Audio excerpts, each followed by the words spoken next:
This is ESPN, the Entertainment Sports Programming Network. Speed. Agility. Contact. Action. Lacrosse, the fastest game on foot. This championship game brought to you by the brewers of Michelob Light. Compare the taste of Michelob Light to any beer you like.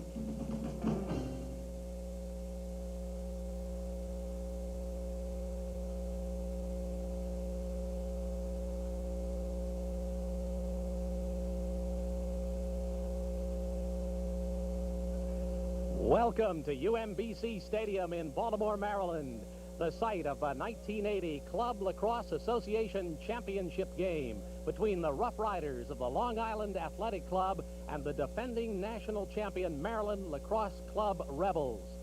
Hi, everybody. I'm Ron Weber. Working with me is Bob Smith as we come to the culmination of a very exciting season to what could be the most exciting game. And, Bob, we are watching today the real major leaguers.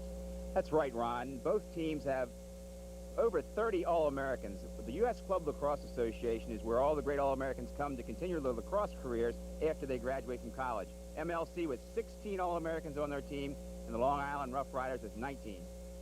Well, there are some differences to this in college, though it's both field lacrosse. There are, in effect, 3 different rules I think you'd like to explain that are different here in the club game. The major rule change, Ron, is that the clubs substitute on the fly.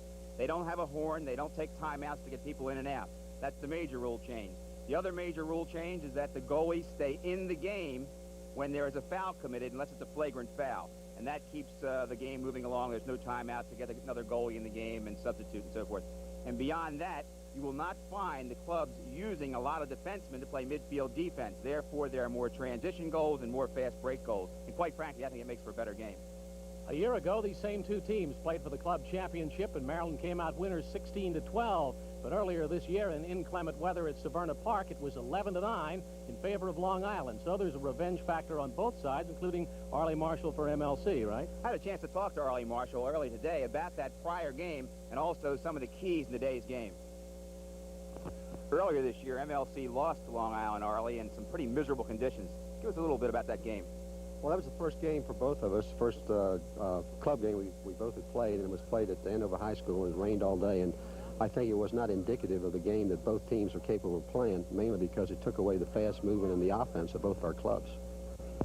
Also this year, you've had no injuries to speak of, so your team's pretty healthy going in.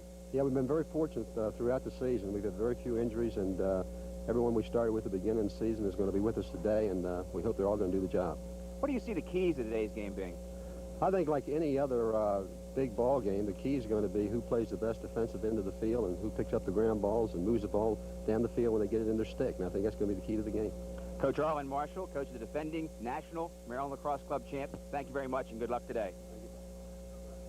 Of course, in every game there are the stars, particularly those on attack, the guys that score the goals. And Bob, I know you can come up with at least one big name for each side. That's right, Ron. The big name would be Bob Grebe, who plays for the Maryland Lacrosse Club, number 21. He was named earlier this week the 1980 Club Player of the Year, and he'll be the man that Long Island will be trying to stop. At the other end of the field will be Eamon McEnany, and the only enemy Eamon McEnany has is himself. He was thrown out at 2 games this year. He has a very fiery temper. He stays in the game for Long Island. They'll be very, very tough. Okay, and we will see each of those attackers, however, playing as part of a somewhat different style of play, the Long Island style and the Maryland style. There's a lot of controversy about that, Ron. They say the Long Island style is different than the Maryland style. I had a chance earlier to talk to Coach Tom Flatley of Long Island about that. Here's that interview. Tom, there's been a lot of controversy about the so-called Long Island area style of play and the Maryland area style of play. They say Long Island area, you run and gun, you go one-on-one. Maryland, they put the ball behind and cut. How do you see that? Well, watching the NCAA championship lacrosse game, nobody seemed to cut. So I think that cutting offense is becoming more and more a myth. On Long Island, one time when kids couldn't handle sticks, they threw their bodies around once. Maybe only had 2 stick handlers out of 6. But as Little League programs have come in, I think we've added more finesse. And the good teams have cutting offenses. Bill Richard-Sawanica had excellent cutting offenses when he had Eamon McEnany and Bob Engelke playing attack. What do you see are the keys to today's game? Well, there's certain people we have to control. Dougie Radebaugh, try to get our share of the face-offs from Dougie, does an excellent job to try to limit Darkey and Greavy. You just can't stop them, but try to limit them and cut down on the scoring of Dave Flick. Coach Tom Flatley of the Long Island Athletic Club, good luck today. Thank you. So it's the Rebels versus the Riders. We'll be back to take a look at the 10 starters for each team right after this message.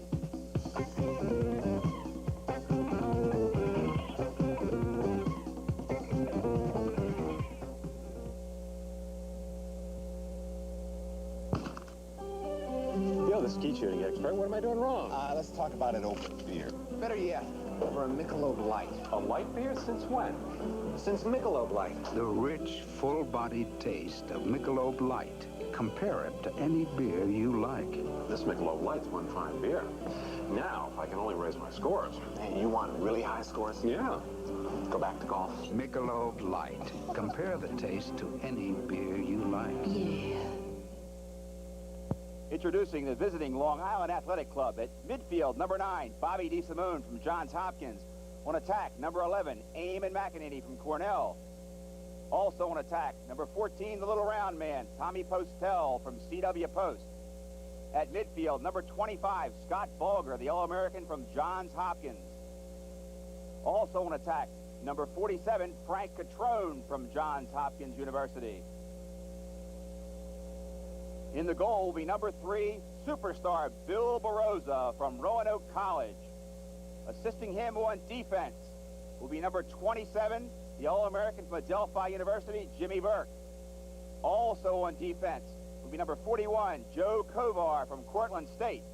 And rounding out the defense will be Player of the Year, number 42, Chris Kane from Cornell. And now, Maryland Lacrosse Club, the defending national champions, the 1980 MLC Rebels, will have number 20, Jim Darkangelo, All-American from Towson State. He'll be joined at midfield by number 11, Dave Flick from UMBC. On attack will be number 29, Mike Hines, the little man from University of Maryland. He'll be joined by number 21, Bob Greavy, the 1980 Player of the Year from Towson State. Bob Greavy from Towson State University. Rounding out the attack will be number 17, George Parks from Roanoke College. Completing the midfield unit will be number 30, Dougie Radebaugh, the All-American face-off man from the University of Maryland. In the goal will be the Elf, number 13, Kevin Mahan from Johns Hopkins University. Assisting him on defense will be number 12, Sheldon Freed from the University of Baltimore. Also on defense, number 15, Bobby Ritz from UMBC. Completing the defense for from the Maryland Lacrosse Club Rebels, number 18, Steve Adamo from Maryland. And the opening face-off is taken by Keith Huff, in for just that specialist, down to Frank Catrone down on the left wing. And this is Long Island AC in the gold jersey. Starting off here, Bob DeSimone. That first midfield is now in, number 9. Have a pencil? I'm going to give you the name of a publication that is read regularly by thousands of professional investors. Professionals whose careers depend on their making smart decisions every day. Ready? The publication is Barron's, published by Dow Jones. Professionals read Barron's because every week it gives them accurate and complete investment information. Hard, useful investment facts. Because Barron's has a proven track record in analyzing trends and upcoming market developments. You can get Barron's too. If you call this number now, you can get a 13-week subscription for only $12, and you'll get this booklet free, Understanding Technical Forecasting, that tells you in plain English just how professionals use Barron's, how you can use Barron's. 13 weeks of Barron's plus this revealing booklet for only $12. Professionals who have to be right read it. Maybe you should, too. Call now, toll-free, 800-528-6050. That's 800-528-6050. Over on the right wing, cradling the ball. Now it's passed to Scott Bulger, B-A-U-G-H-E-R. Bulger, he cuts the right, throws a ground ball through that hard dust, but it's knocked aside in the first move by Kevin Mahan, the goaltender for the Maryland Lacrosse Club. Turns it to the guys in the white. This is MLC coming down the field.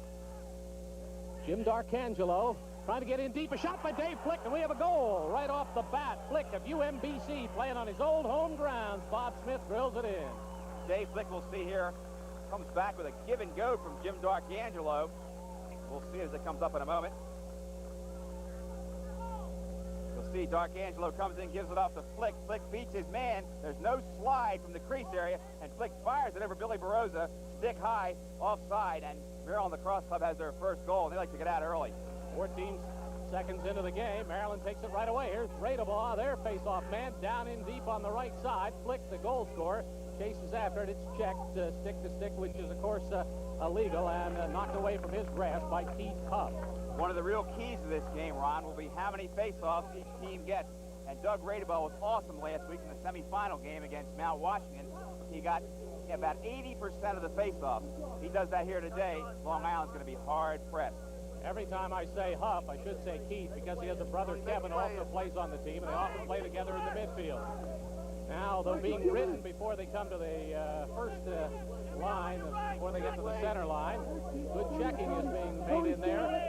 Number 29, there on your screen, riding for a while, is one of the three Marinos. Two are brothers who play on opposite sides. Now pass. Here comes an interception that's taken away by number 12, defenseman Sheldon Freed of the University of Baltimore, not to be confused with UMBC, University of Maryland, Baltimore County. That's where we are. University of Baltimore is 5 or 10 miles away. Maryland Lacrosse having a little bit of trouble clearing the ball here, Ron. And ordinarily that's not a problem for them, but they threw the ball away that time trying to get up to George Parks on the far sideline. Play a little bit ragged here in the early going. And very, very hot, miserable day, unless you happen to like 90-degree heat and 90% humidity. From the center field position, a substitute now coming in, running on the field. That's Tom Postel for Long Island. He takes a cut toward the front of the goal, now chasing after John Sierra, number 39. Spins away from the man trying to mark him as closely as he could. That's Tom Marino. Tom's brother Bill plays on the other side. There's a third Marino, Phil, not related to either one. We also have the Huff brothers playing for the Long Island Athletic Club, and we have at least one other name duplications we'll get to when it comes up. Now running around. Here's the pass on the left side, near side of your screen on the left wing, and moving back out from that troubled position is Eamon McEnany. He's not only their big offensive threat, but his temper's a threat to himself. He throws the soft left one in. Catrone shooting, and the block is made nicely there by Mahan. Mahan has the ball now, lays it out to center field. Interception try is missed. The ball was intended for D'Arcangelo. That last shot, Ron, Frank Catrone came wide open on the crease and had a great shot one-on-one with Kevin Mahan. But Mahan read it very well and snuffed Catrone as he came in high. As any goalie, Barroza included, of course, at the other end. Goalies amazingly quick hands in this game. Well, a penalty call coming up there. That'll be a hold on Long Island, and Maryland Lacrosse Club will be extra for the first time today. They'll be extra for 30 seconds. We had an offside coming up earlier, I thought. Here we'll see it. Okay. Bob Grebe goes for loose ball. Number 42, we believe that is. Chris Kane trying to go over his head, holds his stick, stops Grebe's motion, and commits the foul. The two most outstanding club lacrosse players in the country this year together on that one. The defenseman Kane and the overall player of the year, Grebe. Now, with the extra man, working with it is Maryland. What Maryland will try to do is run a dummy cut, and you'll see Flick cut down the center very slowly. Marino cut across. The ball goes back behind to Grebe, and they'll try to shoot right there. Nice slide. Doug Radebaugh thrown, but it's deflected before it gets in anywhere close to the net, rolls out of bounds. Remember now in lacrosse, on a shot, when it goes out of bounds, it goes to the team closest to the ball as it leaves the playing field. A shot or deflected shot, not a pass, and that, of course, has to bring upon judgment of the officials. And I think, Bob, we ought to mention who we have officiating today's game. As Long Island's call for too many men on the field, we note the officials today are Mitch Tulai, Dave Brody, and Al Blau. They are the on-field officials. Tommy Young and Jake Hughes are the bench officials. Come on, let's see. This telecast coming to you over your Total Sports Network, ESPN. You've just joined us with Bob Smith. I'm Ron Weber at UMBC Stadium on the southwestern edge of the city of Baltimore, Maryland. Moving in, coming deep is Emmett Focal, and the shot trickles on wide over the end line. And see the backup man running back there to pick it up, Bob Grebe. He's the one that makes sure he's closest to the ball, so the possession does not change. Have an equipment change now. Ordinarily, the referee will note if the chin strap is hanging loose, and that's what he sees with Emmett Vocal, calls the timeout. And Emmett fixes his chin strap. We're almost ready for action again. You could perhaps hear over our field level microphone one of the substitutes saying, "Can I go in? Can I go in?" there. Score is 1-0 off a shot by Dave Flick at the 44-second mark with the Maryland Lacrosse Club in front. We've now gone 4 minutes into the match. Ned Gerber, number 8, and Tommy Marino, 9, playing catch there. Emmett Vocal, 4, joins in, now far into the left corner. And trying to cut in, spin away. Here's a shot by Marino, another one, and it's right into Barroza, the goalie. Great reaction there by Bill Barroza as number 17, George Parks, got the rebound and flipped it right back in. Barroza stood tall, however, and now Long Island's back going the other way. Trying to get the tie and goal. Left front, left front. Left front. Possessive move, Eamon McEnany. Here's a slingshot from the left that goes in front of the goal, and now the players from Maryland making sure that they're closer to the ball when it goes out of bounds, so that they'll get it and come back the other way, and that's the story. Number 8 that was in the crease area there, or close to it, was Craig Jager, third midfielder for Long Island out of Cornell. Goalie often starts plays in lacrosse, more so than some other sports that have a goalie. He is an offensive threat as well and can, of course, cross the midline as long as a attacking or midfield player stays back to even it up. You must keep 3 players irrespective of the goalie on each side of the center line at all times. So you have 4 always on defense, so to speak, 3 on attack, and the other 3 move up and down. Because of that, the midfielders shuttle in and out in 3 different sets. We're going to be called, Long Island's going to be called for a holding again. And this time it was on number 14, Tommy Postel. Loose ball penalty, however, and there will be no extra man situation. MLC will merely gain possession of the ball. Thanks to Chris Ely keeping the stats through the first 5 minutes of the 60-minute game. Maryland Lacrosse Club has 5 shots. Long Island AC has 3. Now moving down with it, trying to come in really deep and going behind the net is Gerber. Out front, slingshot by Bill Marino that time, and it ends up back of the net, and Barroza has it. Bill Barroza, Long Island goalie, wearing the red pants. You can wear baseball shin guards and a chest protector, but he abstains. He goes without a chest protector. Not a whole lot of goalies do. Barroza, an IBM sales representative, as his regular job, was the 1978 Club Player of the Year. We now have an offsides call coming up, and wait to see who it goes against. It'll go against Maryland Lacrosse Club, and Barroza evidently going across with nobody laying back to let him do so. There's MLC will be extra for 30 seconds. Long Island will be extra for 30 seconds on this play. Now at goalie Bill Barroza, he sets up waiting the call. Clouding up a little bit here at UMBC Stadium. Watch out, Barroza on the last series of downs. The first shot, he kicks it back out.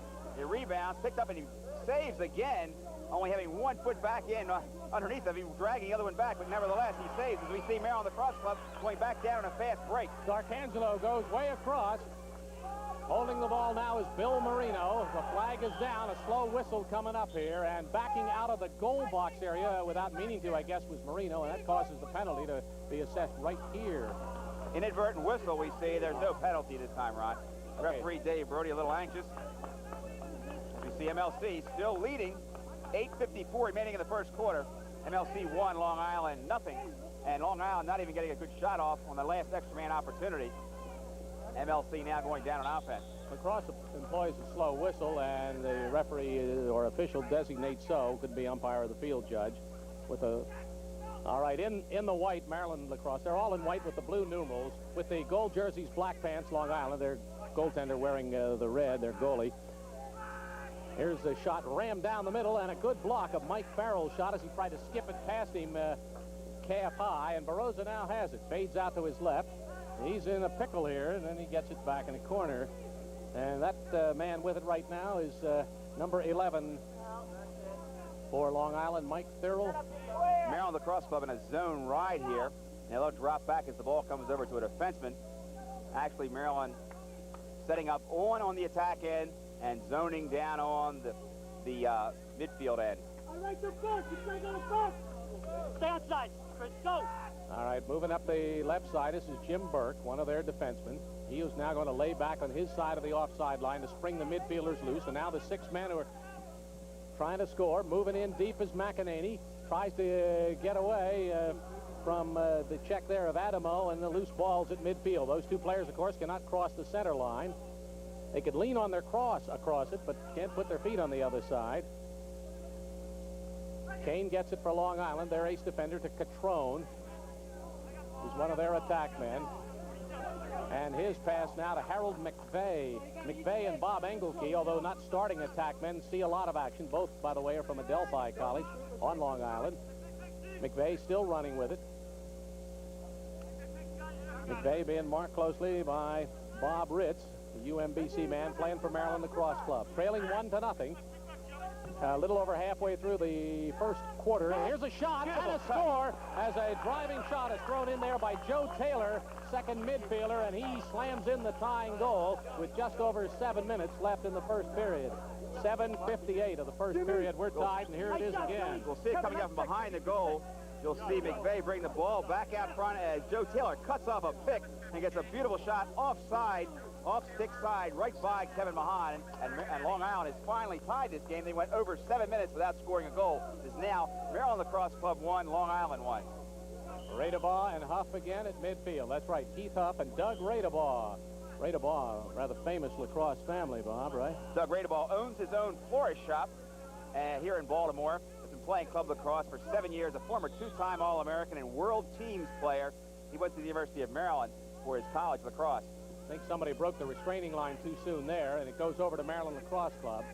You cannot come across the restraining lines in front of the goal until possession has been whistled.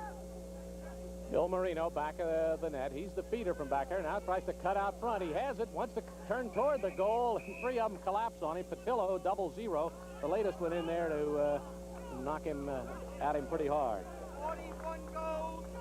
Another holding call coming up here, Ronnie. As you'll see, Mike Hines trying to get inside. You see the full wraparound check by Chris Kane, and Mike Hines is impeded from going to the goal. That'll be a holding penalty. MLC will have their second extra man opportunity for 30 seconds. They indicate it was Joe Kovar, number 41, I believe. You can wrap around a man's body with your cross held only in one arm, but you can't pull it in tight. Evidently, he did that. Now Marino with the pass coming out to Tom Marino. Tom Marino's cut right in front now, looking for a pass, and after it is Flick, and can we say flicked away from him? Flick takes that dummy cut down the middle, and most of the time he's ignored. If they continue to ignore him, they're going to feed him the ball in there, Ron. Bill Marino with it in the corner. Oh, check me on that. It's Mike Hines who said the player of the wrong team. Now with it, here's a shot by D'Arcangelo, deflected up and over.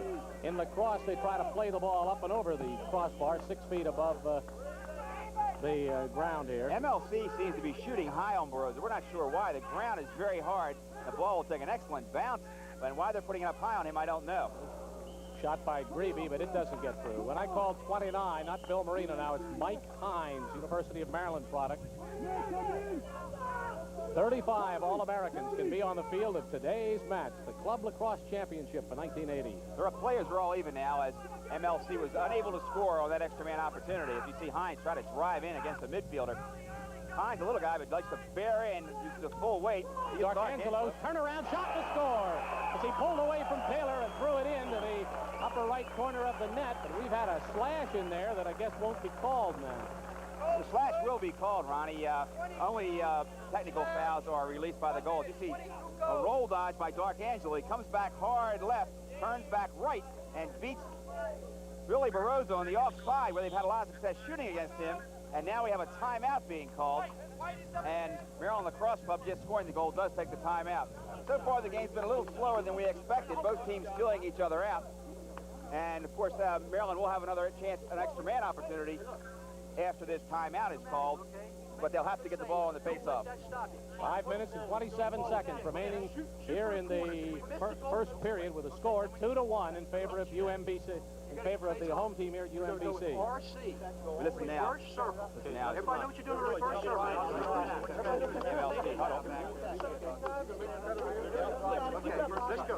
Come on. Coach Charlie Marshall talking there, but everybody else talking at the same time. A lot of enthusiasm at this point in the game. And we look down now, we see that Maryland Lacrosse Club 2, Long Island 2, as D'Arcangelo comes in and beats Barossa to the offside. Something they've done twice in the 2 goals. They must see something in Barossa. Either Barossa's coming out of the goal awfully far. We mentioned MLC 2 and Long Island 1.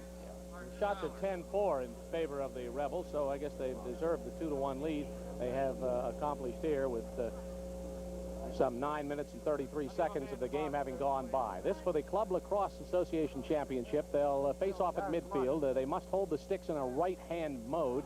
Doug Radebaugh and Keith Huff. Huff from Hofstra, Radebaugh from Maryland. 3 officials on the field, 2 on the sidelines for today. Put between their crosses, and he blows the whistle, and now it springs the side tack men in, and 6 of them can contest for it. Now with possession, everybody's loose, and the ball is in possession of Ralph Barr. Ralph Balger, the brother of Scotty Balger, the 2 brothers playing. As you see MLC pick up another errant pass. Yeah, Ralph, number 23, is 11 months older than number 25, Scott, who Scott actually plays a little more. Face-offs are tied at 2 apiece between Keith Huff and Radebaugh, and Maryland Lacrosse Club, leading 2-1, has this win. Maryland Lacrosse Club is extra and will be extra for the better part of a minute here. That was a 1-minute penalty, personal foul, not called off, as I erroneously indicated, by the goal. Only technical fouls, which are 30 seconds in duration, or sometimes just change of possession. Here's toss in front, a quick shot and a snapping goal. It looked to me like that Tom Marino infiltrated their defense there and threw it in from a high catch. From behind the goal, let's watch it, Bobby. What do you see? Look at it again coming up as the ball goes back out to Mike Hines. Mike Hines back across the goal to Bob Grebe. Grebe feeding into Tommy Marino, and Marino in a beautiful cut slides in as the defense does not appear to be rotating for Long Island, but appears to be sagging back in and playing zone on extra man. And if that's what they do, you can cut them to ribbons on extra man offense. Tommy Marino, the All-American from Cornell University, 2-time All-American and also a World Teams performer in 1978. Okay, Huff picks the pocket right here of Joe Provance, who had been in for Radebaugh in this face-off. A run for the ball, a run for both of those to go out as their face-off specialist. Now here we come with a shot by Scott Bogger. Scott Bogger rams it right back in and makes the score 3-2 as Long Island answers in a hurry, and we've had 5 goals here in the first period with still 4:20 to play. Scotty Bogger finding Kevin Mahan kind of sitting back on his heels. He pumps that one right by Kevin, stick high over his right shoulder, and Long Island moves back to within 1, 3-2, MLC leading Long Island. We watch now to see a Doug Radebaugh come back in against Keith Huff. Yeah, well, Provance didn't have any luck as Huff took it away cleanly last time. They did away with the face-off in college the season before this one, then put it back, but Club stayed with it, right, Bob? We thought it was an integral part of the game, and we thought that the reasons for taking it out of the game to speed the game up were fallacious as far as the colleges were concerned, so we stayed with it. That's Bob Smith, who's had a long association with Club Lacrosse here in these United States. The score 3-2 in favor of the team in the white, but Radebaugh has lost the ball. Huff has to go back. He picks up the ground ball, but we have a whistle. Early release that time from the wing area. One of the midfielders came over a little too soon, and Long Island will gain possession of the ball.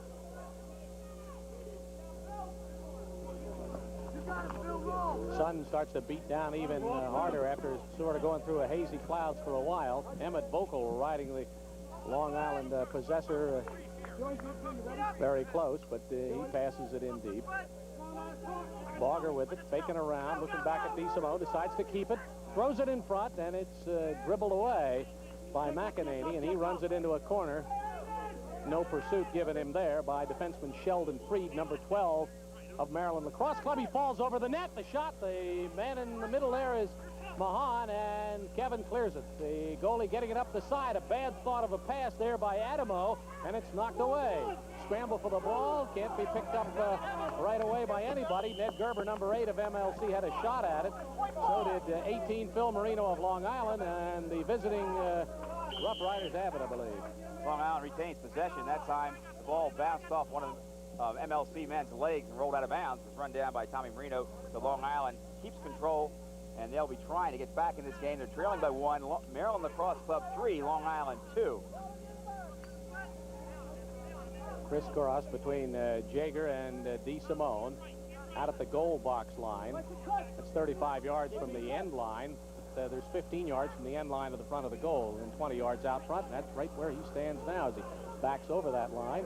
DeSimone has it, a right-hand shooter, at least for now, being marked by the opposite number 9, Tom Marino, very closely, and shot goes wide along the ground and out of bounds. Very good crowd here on this very hot day at UMBC in Baltimore, Maryland, as we look at Long Island attack, trying to get the ball back in. They feed across the crease, and almost a backhanded shot by number 10, Eamon McEnany. Eamon McEnany, a bartender in Long Island. Sheldon Freed checked it out of his cross that time. Marino in front, a shot and a goal thrown in zippity-doo by Tom Nelson, reserve attack man, comes on for Maryland Lacrosse Club, and I think the first time he had the ball in the net, threw it in. We'll see Tommy Marino bring the ball down. Movement without the ball critical here. Tommy Nelson seeing Marino come down his side, breaks across in front of the goal. Marino will hit him with a perfect pass, and all he has to do is put it over the shoulder of Baroza, and MLC has their 4th goal, now leading Long Island 4-2, 2:27 remaining in the first quarter. Watch for movement without the ball. It's the key to offense here for Maryland Lacrosse Club. Bob, is this game higher scoring than you thought it would be at this point? I think they'll probably score a total of 30 goals, Ron, before it's all over. Well, we got 24 to go then as they face it, the center line. This time Provence has won as he took it away from Jaeger. Jaeger got a stick to the head. Loose, push, white ball. You hear referee Dave Brody from New Jersey calling a push. Loose ball foul. We'll see it coming up again as Jaeger tries to go over the head of Mike Farrell. Pushes him down. The ball was loose. Farrell had not controlled the ball when the push came, so MLC will merely gain possession. No extra man situation. Provence back in live action. Passes to Scott Edmonds, UMBC graduate. Now the ball run down the side and a hard shove by Mike Farrell. This is the second midfield in for Maryland. They're leading 4-2, but right now Long Island has it. Rolling, getting away from a ride guarding there.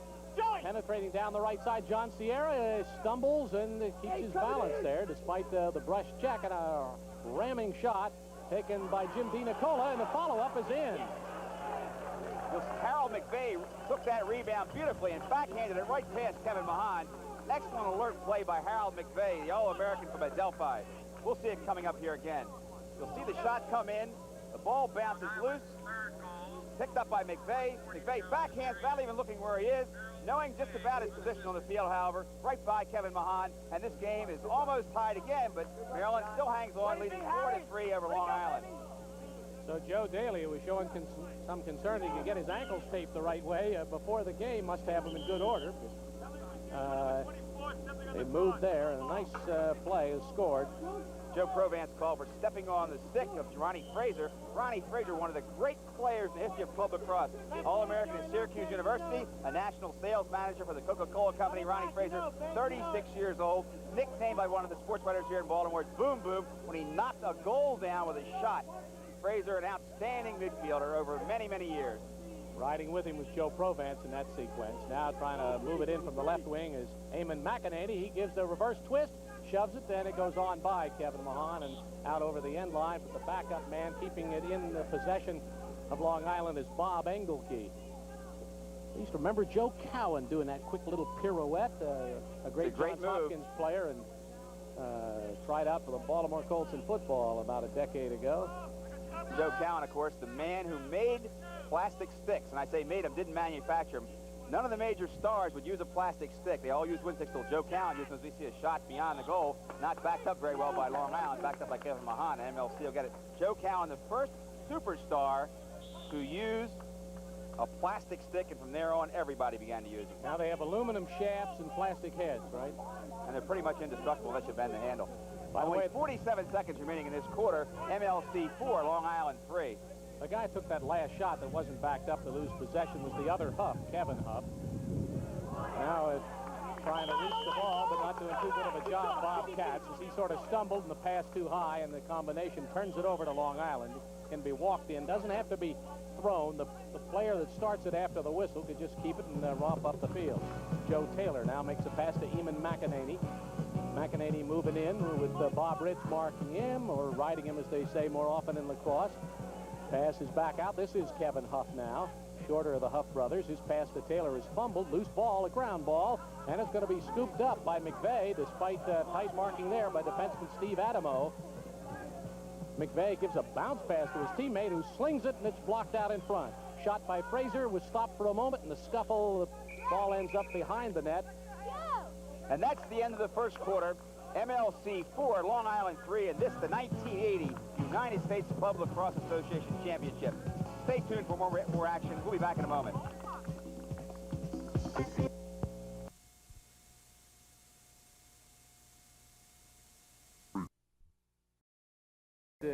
60 minutes and a tie score doesn't stop the proceedings, does it? No, it doesn't. They go to 2 4-minute sudden death periods. The first goal will be scored in either period is declared the winner. And the only reason they have the 2 4-minute periods is because if there are no goals scored after 4 minutes, they change ends of the field just to give each team the advantage of playing at one goal or the other. As Radeball, we see, gets the face-off for a change. Huff had dominated him in the first quarter. Keith Huff trying to stay with Doug Radeball as he gets over the goal box line, and he's checked from behind, and so the loose ball, and it's still loose, and now it's going to be picked up by Joe Kovar, and he fades away from Radeball, now being pursued by Mike Hines. Pass across the field is simply flat out missed by Long Island's Artie Seacamp, number 26. Art Seacamp. Yeah, he wasn't even supposed to play. He came late. He came today. As you can see, his leg is heavily taped, but then it's a championship game. Everybody wants to get in it, so Seacamp is playing today as we watch Bobby Grebe try to force in towards the goal. Grebe, player of the year. He's in deep, and he tries to split the legs of Baroza, the goalie. There's another try. Another save by Baroza. Super play. Like I said, he plays without a chest protector. Every one of those that finds his chest leaves a little welt or bruise. Scott Bogger trying to control the ball, and he now has it in the attacking half of the field. Ball thrown down in a corner. That's as far away from our broadcasting spot as we can get here. Harold McVeigh, a very colorful young man playing attack for Long Island Athletic Club, has played for them for the last 3 years, an All-American at Adelphi University. Very unique individual to talk to, I might add, Ron. Has some interesting things to say about life. Here's Bogger, shot. This is Scott Bogger, and he fires it, and it bounces off wide. Ralph and Scott Bogger, 3 Marinos and 2 Huffs, as we said, duplicate names. Just remember, all of them play for Long Island, all those name doublers except Tom Marino, one of the 3 Marinos, 2 of them brothers, and he plays on Maryland. Now with it is Kevin Mahan, star goalie for Johns Hopkins not so long ago. Kevin, a 2-time All-American at Johns Hopkins University, has the most interesting occupation of all the players. He's a private investigator in real life here in Baltimore. Flick getting it to Darkangelo. Down the middle, his shot is taken by Grebe, deflected back at him, and running with it is Baroza. Both of these goalies like to run up the field with the ball as often as they can. They both play well out of the goal, both with good speed and excellent stick work. And although I have not seen Mahan come out today, I'm sure before the day is over, you'll see him run the length of the field, maybe even shoot. After Catrone picked up that pass along the sidelines, it goes back to Scott Bogger, and then is thrown over on the far side of the field. Moving in is Bob DeSimone. He gets a shot away, but it doesn't go very far before deflected out over the end line, and Long Island will possess, and DeSimone will start it off. DeSimone being picked up by Doug Radeball. DeSimone, a 2-time All-American at Johns Hopkins. They're in retail sales back in Long Island. Also played on the World Games team in 1978. LIAC's made a couple of substitutions. We're 2.5 minutes into period 2 with a 4-3 lead for Maryland, the defenders right now. Pass across in front, and it's scored. Beautiful pass from Bob Engelke, and it's tossed right on in the net. And it's tied the game up here at 4-4. So Long Island moving toward the west here for the first time. Tosses her in. Jimmy DiNicola camping on the far side, gets the feed across from Engelke and fires it into the open net as Kevin Mahan was pulled across by the feed. And now Long Island has tied this game. MLC 4, Long Island 4, 12-14 remaining in the half. So back we go to the face-off in that one spot without grass in the center of the field. the field, I think, is worse right around the center circle. All the little knobby tufts there that makes the ball take funny little bounces. DiNicola goes after it. He's the latest goal scorer, and we're all even here. So the first period and the first 3 minutes of the second period have left the teams right where they were at the beginning, all tied up. Jim DiNicola, a pass to a defenseman who has overlapped. This is Jim Burke. Notice the longer stick. He goes to shoot, and we have a whistle. Let's see what he got. Again, our field mic picks up a lot of the people yelling. Referee Dave Brody warning Long Island not to have an unsportsmanlike call against them. They thought that number 17, Bob Engel, excuse me, number 27, Jimmy Kovar coming down, was clean across the midfield line, and the midfielder had gotten back. We're waiting now to see what the call, and it looks like there will be an offside again. One man, excuse me, Gold's offside. Gold's offside One here man now. for 30 seconds. What number on the slash? Number 9. Gold's getting the ball. 9 white slash. 1 minute. They both serve for at least 30 seconds. Then they can be released under normal circumstances. Here, Gold gets the ball. Number 9, Tommy Marino called for slashing. And Long Island will be extra as we look at it come down again. No, they've lost a man on the offsides. Jim Burke went over the line as a defenseman, Slashing and penalty, nobody of stayed course, back. takes the precedent. We wait to see what they have. We'll see the penalty coming up now, as we'll see number 9, Tommy Marino, slash Jimmy Burke as he comes in to shoot. We look down, we see 1, 2, 3, 4, 5 men on it. It's 5-on-5, so there'll be simultaneous penalties for 30 seconds. Now, Long Island looks like they're going to hold the ball for 30 seconds to get the extra man advantage. Oh, the slashing, yes, that's right, because when the 30 seconds are up, then the personal foul lasts another 30 seconds, the technical having been up. Down the right side, Scott Bogger. Marking him is Sheldon Freed. Number 1 out there is Steve McLaughlin. Here, counting down. Now Long Island will be extra for 30 seconds. Bogger just running along the outside edge of the goal box line. It's simply there in case of a lot of stalling, close to a freeze. They can order the team to go in and stay in there. Here's a pass in front and a shot by Tom Postel. Beautiful feed by Ronnie Fraser, and these two have done this for the last 13 years for Long Island. They're the two oldest players on the field, I believe, aren't they? Postel, 37 years old. Ronnie Fraser, 36 years old. We'll take a look at it again. See the ball go back over to Fraser. Postel has already come around and come clean on the far side of the goal from Mahan's stick. Puts it over Mahan's shoulder, and Long Island leads this game for the first time, 5-4 over the Maryland Lacrosse Club. 11:09 remaining in the half. All right, face off again then. It's 5-4, and the LIAC jumping out for the first time into the lead.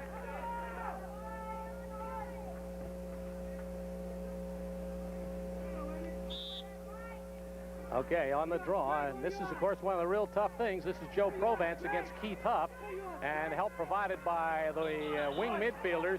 Was running over there was number 4, Emmett Vocal for Maryland Lacrosse Club, and number 8, Craig Jager for Long Island, the shove there. Loose ball push called in the face-off, and MLC will gain control of the ball. We'll see it coming up again. Both men running towards the sideline. You see the push right into the back of number 4, Tommy Marino. 30-second penalty. Excuse me, Emmett Vocal. We have an illegal procedure call now on top of it. His referee, Dave Brody, probably doing more talking than you and I right now, Ronnie. Well, it stood to be a physical type game. Long Island certainly not noted for more finesse than bumping around, and Maryland, of course, willing to play that way too. Have you seen the style differences manifest themselves so far, Bob? Not to any great degree. Both teams are feeding the ball, cutting, using give and goes, and as Coach Tom Flatley said earlier when we had a chance to interview him, that you pretty much go with the style of the players you have. If your players are running gun one-on-one players, then those are the ones you use. That's the play you use. As we see now, referee Al Blau motioning play to start as Long Island will be down a man for 30 seconds. I think we've had a case where a player leaves the field of play, comes back and gets in it, and that's a no-no immediately. And Tommy Marino started off the throw-in. Dummy cut by Flick and Marino now as they force into a 2-2-2. D'Arcangelo from behind shoots, and Barroza's right there. I hope he took it on the shaft of the stick, or that'd be a big welt. Now here's a grab by Flick, He lays it in front and a shot in the goal by Bob Greavy. The 1980 Club Lacrosse Player of the Year scores for the Southern Division champions to tie the game 5-5 with 10 minutes left in the half. See the ball pop high in the air after the first shot off of Bill Baroza. It comes down, and it'll be picked up by Dave Flick. Flick rolls off to his left, draws two men, and knows the opening must be on the other side, and that's where Bob Greavy is, and Greavy fires the ball, bounces it past Bill Baroza. Baroza being hounded in the first half of the game. MLC out shooting him, Long Island by about 2-1. Long Island, however, still only tied. MLC 5, Long Island 5, with 10:26 remaining in the quarter, as Bill Baroza got some dirt in his eye. Very dusty area in front of the crease, and with the 3 or 4 men running there, kicking it up, sticks hitting in the dirt. Billy probably picked up a little bit of dust, and we have a official's timeout now, as trainer Joe Daly applies some of the wonderment he applies during the season for the Baltimore Lacrosse Club. It's a goal goal. Good enough. The shots now are really tight, Bob. Long Island has been coming back and shooting. MLC still has shooting him 17-15 at this point in the game. Now we see Long Island will take a charge timeout. Go! And that'll give Baroza an extra 2 minutes to gain his composure. And Long Island has set up their extra man defense, as MLC will be extra. I assume that the extra man play was over then. Extra man play was over on the goal scored. You're watching the 1980 Club Lacrosse Association Championship game from UMBC Field. This is the University of Maryland, Baltimore County. Listening now is... When the ball's up in the air, knock these guys down. Listening now is Tom Flatley. Somebody, Jimmy Burke was over before everything on middies last time, and nobody stayed back. This is just to get your heads down. Get your heads up and start work, figuring out what's going on out there. Let's stop these guys, David. We had a good opportunity. Ball's loose, right? It's up in the pile. Let's hit him move the front and knock him down. We'll get the shots. Just move the ball on ourselves. Look, don't make it a desperation shot. Hey, middies. One at a time, but look. When I get the ball, they're not playing me. They're playing way off me. I can feed all day. I need a couple of cutters, though. You need a couple of 2-2s on the crease. I need a couple of cutters. So when I get the ball, That was the voice of Eamon McEnany saying they're laying off of me. I can feed all day, but I need a couple of cutters to come through. So we'll see if the next time they get the ball to Eamon McEnany, if the Long Island offense does indeed cut through, pull out, cut another midi through, he pulls out, and the third cuts through. We'll watch for that. Right now, however, we'll have to see who gets the face-off. Keith Huff doing an outstanding job, the best job we've seen all year against Doug Radeball.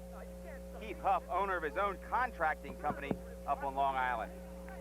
Former football player at Hofstra University, about 215 and all muscle. Yeah, I guess he gets out with his employees and shows them how to do it, huh? All right, here we go, and they push and shove and spin around and bump. Still no possession. And it finally comes to Jim DiNicola, number 15 for Long Island. They're in the gold and black. Maryland Lacrosse all white with the exception of the blue numerals. DiNicola, All-American from Cornell University. The battle-scarred veteran Frank Catrone has it now, passes across the field. They've moved within 20 yards of the goal. We said a few moments ago about McEnany saying, get the ball to me, they're laying off me, I can feed all day. McEnany has the ball now, being picked up by Dave Murphy. And we'll see what happens if they do cut through and McEnany gets the feed. Offensive specialist Craig Jager standing there in the slot. He must have a quick stick. They can get him the ball. He can shoot all in one motion, but it's going to be Kevin Mahan, the goalie, and he's taken down from the side, and play continues. Mahan gets up, goes back into the goal crease area as the ball comes over the center line, and it's going to be controlled by Nelson. Young kid who came off the bench to score. They're moving down. Here's a pass. Vogel getting it over. Shot by Hines. Oh, he missed from in close as the defenseman Burke put the stick up right in his shooting channel. Excellent slide by Jimmy Burke. And as Coach Tom Flatley said, Jimmy Burke has given more this year than anybody else on the team. We'll see it coming up again. They have a 2-and-1 coming down.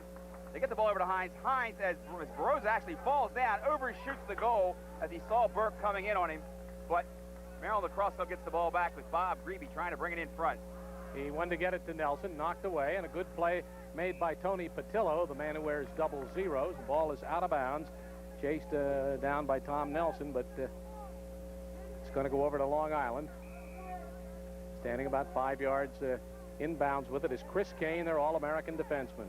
Chris Kane named the Defenseman of the Year in the U.S. Club Lacrosse Association. There are 150 teams playing club lacrosse in the United States, from California all the way to Boston. and as far south as Miami, Florida. And these are the two best in the country playing today. One won a 14-team league, another a 10-team league. Jim DiNicola down on the right side trying to chase Emmett Bokel, and his shot is between the pipes but above the 6-foot-high bar and out of bounds. Seems that most of the teams are still firing over top of the goal. Most of the players still firing over top of the goal. Why they're not putting it on the ground, I don't know, because you know when they bounce the ball on this hard dirt, it can go almost anywhere. Look now at Coach Arlie Marshall on the sidelines. Arlie, a very placid, calm coach.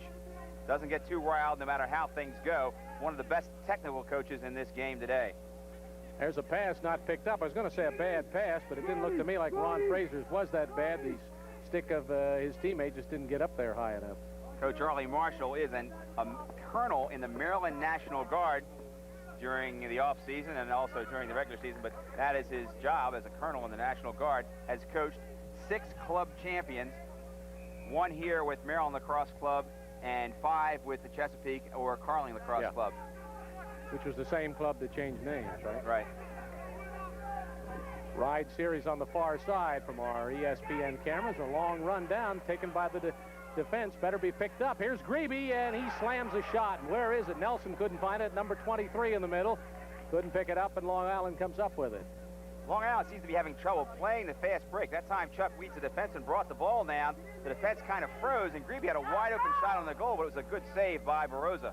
Yeah, Mike Farrell stayed back, a midfielder, to keep him onside. Remember, you got to have 4 guys in your defensive half of the field, 3 on the attack side at all times. Here's a slinging shot by, this is Kevin Huff, and that goes for naught, but the backup man will keep it in play. It's Eamon McEnany, and he has it back of the goal. It's 15 yards from the end line to the goal, to the front of the goal. All right, here's the ride series out front. McEnany carrying it himself. Now it pops around before it comes down in Fraser's stick. Ron Fraser, 35, 36 years old. 13 years he's played club lacrosse. He slings one back of the net here, jumping out front, left-handed in front. And we have a goal. Nice shove in there, taken, I believe, by Kevin Huff. Tommy Postel actually had the goal on a feed from Harold McVeigh.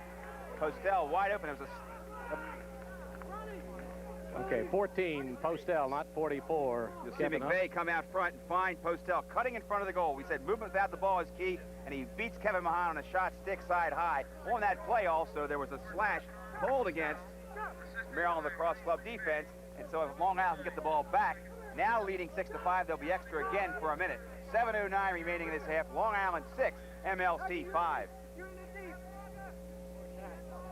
Scott Bogger and Jim D'Arcangelo are the two going to line up on our side of the field. The face-off men, again, are going to be Doug Radebaugh and Keith Huff, and they shove and push at each other and stir up the dirt, and somebody does it wrongly, or else the side midfielders came in too soon. Possession will go over to Maryland Lacrosse Club as once again one of the Long Island attackmen, called either one of the Long Island attackmen or one of the midfielders, came over the line too soon. Now they're debating about it a little bit, but they're not going to win that debate. With Bobby DeSimone called for moving over too soon, MLC will get the ball, and they'll try to put it on offense. Long Island Athletic Club 6, Maryland Lacrosse Club 5, 7 minutes, 6 seconds to go, second quarter, 4 15-minute quarters in lacrosse. Waiting now for the official actually to put the ball back in play. Inadvertent pass. Waiting now. Doug Radebaugh brings it in to give it back to Ronnie. He's double-teamed right away, but he still gets it through for Dave Flick. Rolls on by him. Mike Hines offered at it. Both he and the man right him insist that the other guy touched it last before it went out of bounds. Looking at Radebaugh. Radebaugh took a little bit of a beating here. They held him, knocked him to the ground, and stepped on his neck. Good Lord. And the officials looking down following the ball.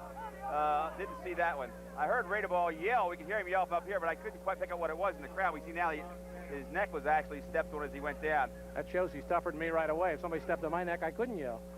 Here's Patillo's pass, and Postel isn't tall enough to really pick that up, and Steve McLaughlin after him. And as it comes to the end line, we get the whistle, and possession looks like it'll go to Maryland Lacrosse Club. They're trailing 6-5 after leading most of this first half. We're down to 6:25 to go in the stanza. as a defenseman right at midfield. Sheldon Freed got it over the line, and Jimmy D'Arcangelo, Player of the Year last year, has it to Mike Hines, picked up by Jimmy Burke. 6:09 remaining in the half. Long Island leading Maryland 6-5. Tommy Nelson was number 23, and now the guy who scored the first goal of the game, Dave Flick, has it. We said Flick's from UMBC here where the game's being played. Here's the shot to Radebaugh, and that wasn't wild by much, and he went for the ground and to skip it past Barossa. He did, but it went past the right pipe as well and out of bounds with Hines doing the backup. They've got 3 spare balls there, but Hines was in no hurry. Now he's going to move it in play. He's been ridden very closely out to Radebaugh. Slingshot is wide, and it's deflected anyway. Picked up, however, by Flick. Moving to Grebe. Rolls in there. Pass to Nelson. He didn't get it. Nelson shot before he had it. That's trying to get the second half of the double play before you get the first part. I think Nelson was intimidated a little bit by Patillo coming across. Patillo sliding across the crease was going to deck Nelson. Nelson sort of took his eye off the ball for a moment. The pass went through, and an excellent scoring opportunity missed by the Maryland Lacrosse Club Rebels. Last year at this time, about a third the way around the Baltimore Beltway in Towson State in Towson, Maryland, it was the Maryland Lacrosse Club defeating the Long Island Athletic Club, so this is a rematch. They played once in between in the rain, mud, and goo down in Severna Park, right? A night game at Severna Park, and Long Island won that game 11-9, a very physical game. Last year, of course, MLC won the championship 16-12, as you mentioned, at Towson State. That also was a night game. The first time this championship game's been played in the daytime, the goalies in particular hate night games. They do not see the ball as well, and they much rather play in the daytime, so they've been granted their wish today. Jim, number 40 is Jim Tatum, second midfield, usually plays the right side out of Rutgers. DeSimone, I believe this is, circling the nets. Sometimes their number is a little harder to pick up. They have the Chicago Bear style of numbers, and the black doesn't show up. It might be 8 Craig Jager, not 9 DeSimone. At any rate, Maryland has the ball with Radebaugh. Not a good percentage shot taken by DeSimone that time. He came around the goal, was about 15 yards out in front, and sort of an offhanded way, try to bounce the ball past Mahan. That won't work. You have to get a little better shot on Mahan than that. And Long Island's going to have to work the ball a little bit more if they're going to stay in this game. Even though they're up by 1 now, MLC has been controlling the ball the last 5 or 7 minutes. 20 is Jim D'Arcangelo, marked by 25 Scott Bogger. Staying with it, turnaround shot, but Barossa's right there, and Billy Barossa comes up with another snappy save. Played for the Roanoke College Maroons, which is not really a stronghold of lacrosse, but they have produced a few outstanding individuals. Jim DiNicola rides himself right up and over, and Kevin Huff picks up the ball. Barossa has 9 saves so far in the match. Thank you, Chris Ely, who's keeping these stats running all the time. Running with the ball now, Tom Marino of Maryland spins away, gets a hack from Tatum. Stays with it. Flick is in there punching. The ground ball rolls out of bounds. No coach likes to see a ground ball, right? If you see it, you better pick it up. They say the team that gets the most ground balls wins the game. Not always true, of course, because if you're dropping your own ball and picking it back up, that counts as a ground ball. But most of the time, the team that controls the ball when it's on the ground, gets it up, they're the ones that win the game. Tommy Marino's with it. And a moving pick is set up there and called against Maryland as Bob Grebe moved to sort of keep his man from going after the player. Here we go down the field with Jimmy Burke, defenseman. He lays it off in the left, and the one-hand pickup is missed by Frank Catrone. Defenseman bringing down a fast break that time, tried to get it over to Catrone. One of the problems was Catrone was not in position to handle the fast break feed. It should have been set up in a triangle as they brought it down. Catrone wasn't, so they had to try to loop the ball over one of the defensemen, and the pass went air, and as MLC gets it back, and they reciprocate with the gift and throw it out of bounds. Both teams pressing a little bit here with 2:49 remaining in the half. Long Island leading Maryland 6-5. Yeah, the goal production has dropped off. Actually, the threats have even diminished a bit since that first, say, 10 minutes of the match. About that, I would think, yeah. You see now Long Island implementing a midfielder clear, bringing a midi back to help out with goalie Bill Barossa, but that leaves the man open on the near side. Tony Patillo, the defenseman. MLC had been back in a zone ride, a drop-back ride right at the midfield line. Didn't give much resistance as Long Island brought the ball up. Kevin Huff stayed back so Patillo could be on side. Now Huff has gone to the bench area, and he's been replaced by, I believe that's Rudy, no, that is going to be Craig Jager. Number 8 has come in, and he's over on the right wing. Running toward him is Sierra, number 39, and he gives it to Jaeger. Jaeger being guarded by Tom Marino, and the ball is behind the goal. Thrown out front. Postel tries to get an immediate shot away. Can't. As in the way a bit there was Bobby Ritz. Loose ball. Long Island regains or retains possession, depending how you look at it. Sierra now with it. His pass to McEnany. Trying to feed the crease inside again to Frank Catrone. The ball gets through. Long Island working awfully hard for their shots here. Not getting good percentage shots. 1:33 remaining in the half. They'd love to go into the locker room up 2, but MLC is going to see what they can do to prevent that as they bring the ball up on the near side with number 4, Emmett Vocal. Maryland Lacrosse Club has been outscored by 3-1 here in the second quarter to trail by 6-5. And is this going to be a last shot type of thing?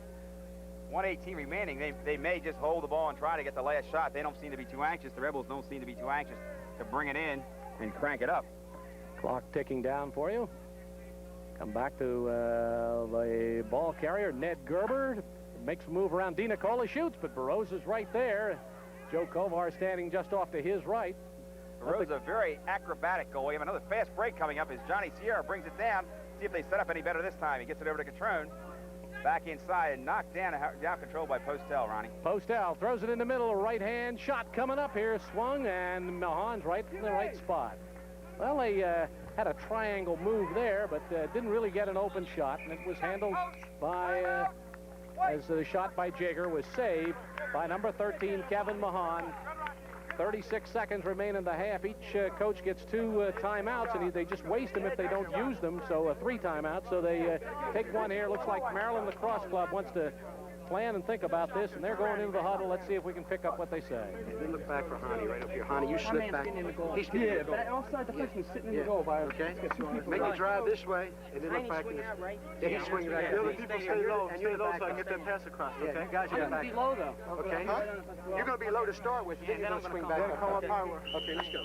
This is the culmination of the lacrosse season of 1980. I think you make a very good case for saying these are the 2 best lacrosse teams in the world because, of course, the graduates of the All-American College program come into club lacrosse, and these are the teams that have fought their way through the 2 toughest leagues in club lacrosse. The Long Island Athletic Club winning the Northern Division, and the Maryland Lacrosse Club, the Southern Division, with 36 seconds to go in the first half. Long Island leads 6-5, but Jim D'Arcangelo and MLC has the ball. Here he comes, trying to make his move around Joe Kovar, and his pass is blocked aside. And there is a foul from behind as Jimmy Burke is called for taking down Mike Hines, and loss of possession is the call here. Mike Hines broke off a screen. They set a screen and a high post. That time Hines broke off, and he was trying to get the pass from D'Arcangelo as Hines gives a gimme to Billy Barroza. Barroza made the catch, but it was shoveled away inadvertently by Chris Kane. However, Long Island will get it back with 13 seconds showing on the clock, and the pass upfield gets Long Island over the center line, but it's mishandled. Maryland back. Won't have time for anything. 4 seconds to go as the ball goes out of bounds. Well, now they might set up real quickly. Number 31, who had not played earlier for Long Island in the gold jersey, is Ed Gebhardt. It is LI, so that ought to hold the score at this. That's it. Long downfield throw, simply to wind out the last 4 seconds. We have played the first 30 minutes of the 1980 National Club Lacrosse Championship game, and the score here at UMBC Stadium is Long Island 6 and Maryland 5.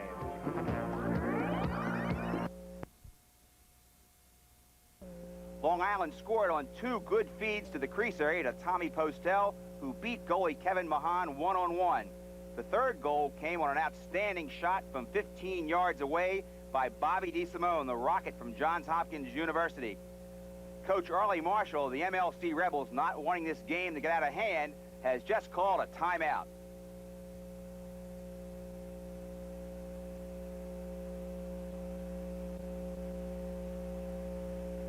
Diamond ride means everybody gets back in the zone real quick, right? Arlie, you don't have enough time. Since we get the ball, we don't have enough time to set up a diamond ride. You got to play man-to-man.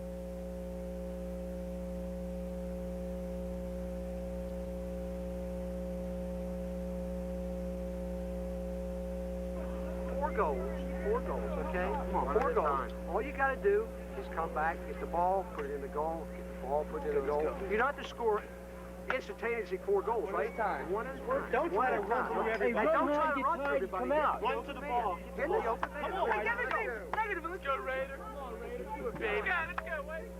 You heard Coach Charlie Marshall call for a diamond ride, which has one man down on the goalie, everyone else back in his zone ride.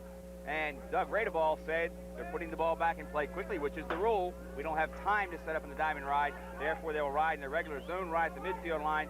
Coach Charlie Marshall stating, all we got to do, boys, is get one at a time. Just keep chipping away. We'll get back in this ball game. There's almost 22 minutes left, so there's plenty of time. It is 9-5 Long Island, however. A team that I would suppose came in here a fractional underdog. I would say so, based on MLC's being the champion from last year. You throw out the game from the early season, played in the mud and rain. Here's Radebaugh. And he shakes his man and shoots wide. Ball rolling over the end line, but the closest guy to it is Maryland's George Parks. So the Roanoke College graduate will keep it in the Rebels play. Face-offs in the second half are even at 2. Parks going to give up the ball, let Grebe walk it in. Comes over to within about 5 yards of the sideline. Deep in the right corner, as you can see. And Grebe picked up by Chris Kane. Yep. 2 all-club players, tops in their field.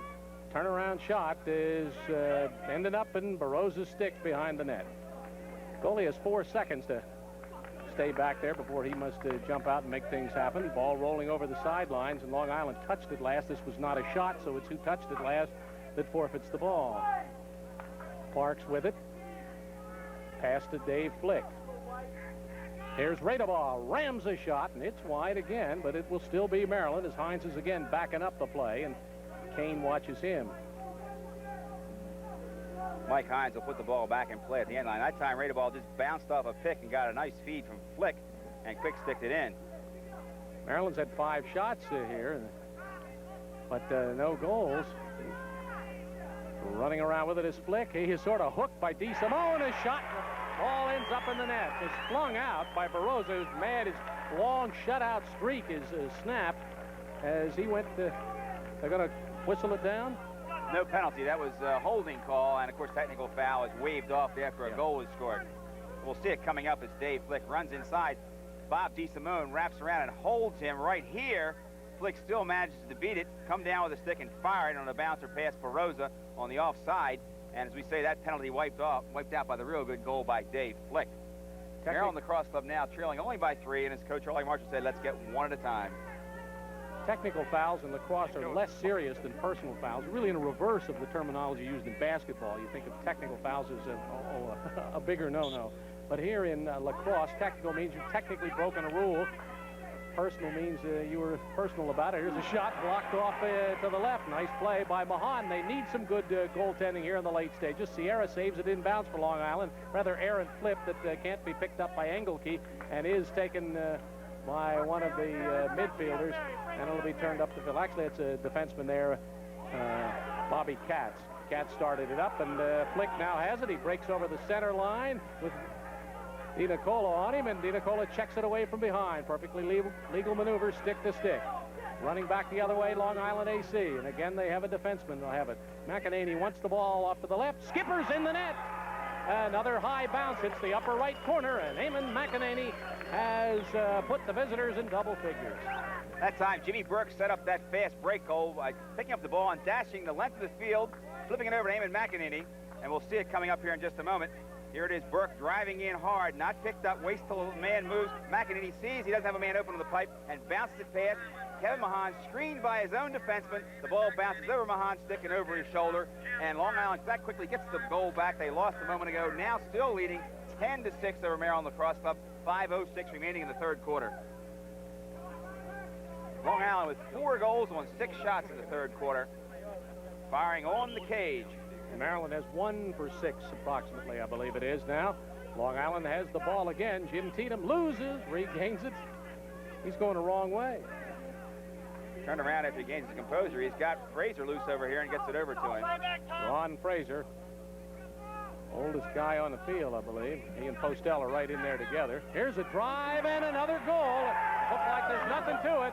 as the move made there by Joe Taylor, and he skips it on by and right into the net. So Hofstra's Joe Taylor scores low on Mahan again, and it's now 11 goals for the Long Island Athletic Club to 6 for Maryland. What sets this up is the pass, the long cross-field pass by Ronnie Fraser. After he draws some pressure, flips it over, and Taylor, wide open, comes rolling through, beats the first man he comes to and fires before he's double-teamed, and beats Mahan in the goal. Mahan standing awfully far out of the goal on that, does not have good position. The ball bounces past him, and Long Island now rolls out to 11-6, 4:44 remaining in the third quarter. Fraser against Provence on the face-off, and the veteran Fraser has it. Face-offs are now 5-2. The Riders, and they have taken the last 3 to take that lead for this half. Here's an attempt at a shot in front, but unable to reach it is Tom Postel. Postel rolling through the crease that time after missing the feed, and Maryland Lacrosse Club gains possession. What's the rule if you're knocked into the crease, Bob Smith? Most of the time they call you for being in the crease. They very seldom call the push because they don't see the push. They only see the man standing in the circle. Steve McLaughlin cannot get the high cross-field pass from teammate Chuck Wheats, and Maryland troubled and disorganized Looking at right Early now. Marshall, not too happy with what's going on at this point, watching his team throw the ball away, not get back on defense, and generally not take good shots. This whole third quarter has been all Long Island Athletic Club. I'm glad he's a calm guy, or he might take it out on our banner behind him.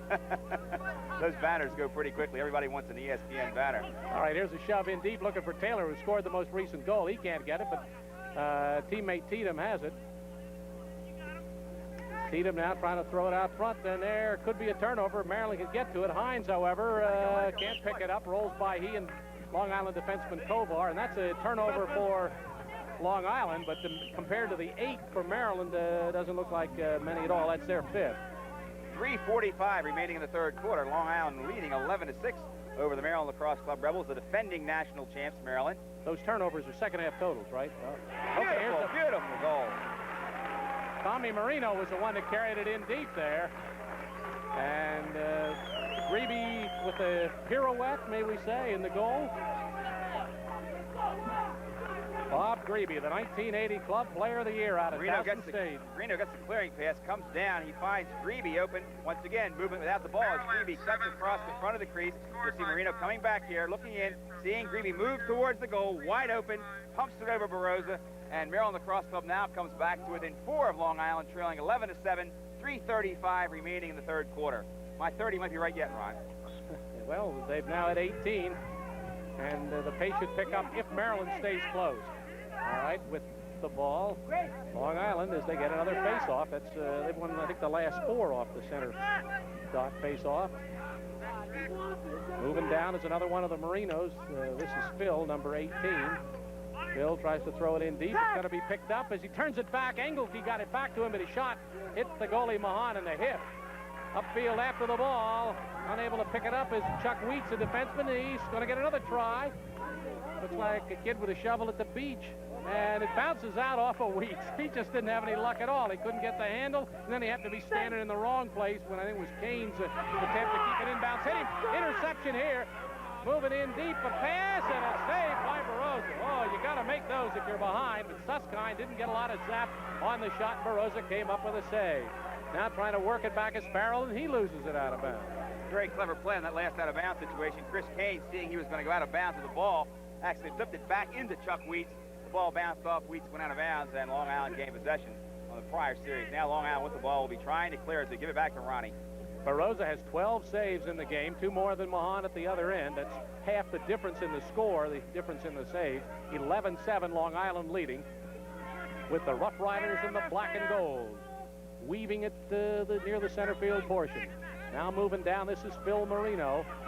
Marino whipping a shot. Well, I guess a pass, really. In behind the net, throwing it out front is Engelke. Goes over on that right wing. Is this Postel?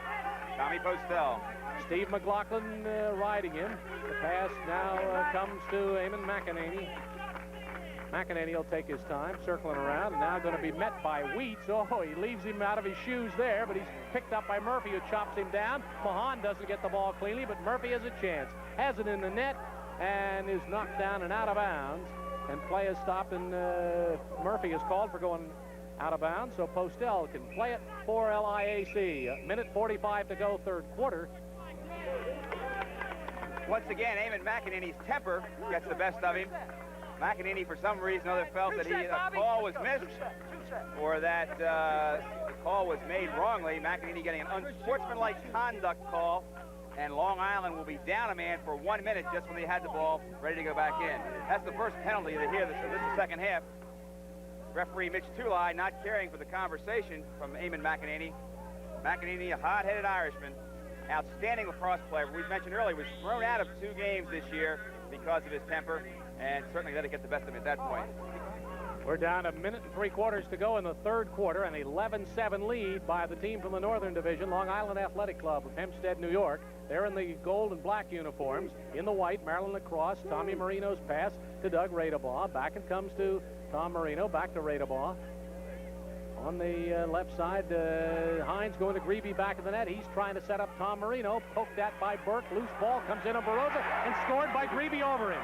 Grebe throws it over Baroza, who made the initial stop. Boy, those rebounds are a goalie's nightmare. You'll see Billy Baroza here make a good save, but he does not control the ball. And you wonder why Bob Grebe's the club player of the year of 1980. You'll see it right here. The ball kicks out from Baroza. Grebe picks it up and alertly fires it over the prone Billy Baroza. And they've narrowed the gap now. MLC has narrowed the gap to 3. Long Island 11. MLC 3, 1:17 remaining in the third quarter.